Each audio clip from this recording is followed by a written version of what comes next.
to be honest, compare those days with these days. You know, we are hardworking. Forget about our bad behavior. You know, we are hardworking. Some of you are trying. Some of the Gen Z children are trying. You know, like I said, there's the positive side, Yes. and there's also the negative side. Yes. So we are just trying, because at the end of the day, there has to be a balance. Yeah. There has to be a balance. You cannot outrightly say the traditional system, you know, is outdated and it did not work. Therefore, the Gen Z should be what is on board. No, there has to be a way where they strike a balance between the both of them, because yes, because they converge at the point, and at the point where they converge still remains very relevant to parental upbringing of every child, as far as Nigeria is concerned. As far as Nigeria is concerned. Because why I'm restricting myself to Nigeria, because the way we bring up our children here is different from the way they bring up their children there.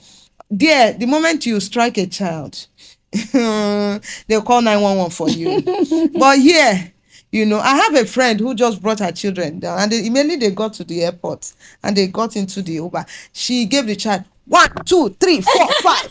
For all the years, she could not hit that child, you know. So that is, you can imagine. She was just holding herself, and she said, well, let us reach Nigeria. I will show you. And she insisted that the children will finish their university here in Nigeria before they have the opportunity of going back again.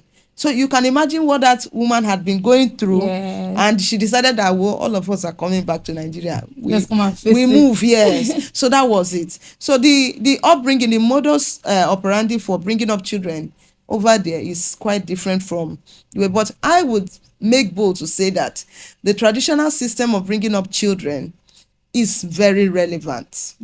It's just that it's a bit strict, and if we can take away the stricter sense of it and relax it more, because these days children, there are things you have to, you know, ensure that your child grows up with. One of them is emotional intelligence.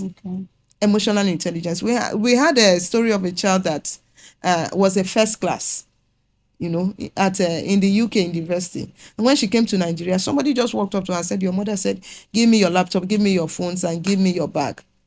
She did not even bother to ask, you know, or to confirm from her mother. She handed over everything until the mother came and said, I've been trying to call you since switch off. He said, but you sent somebody to me. And that child was a first class when it comes to, but did not have the requisite wisdom, you know, to live within people of her age.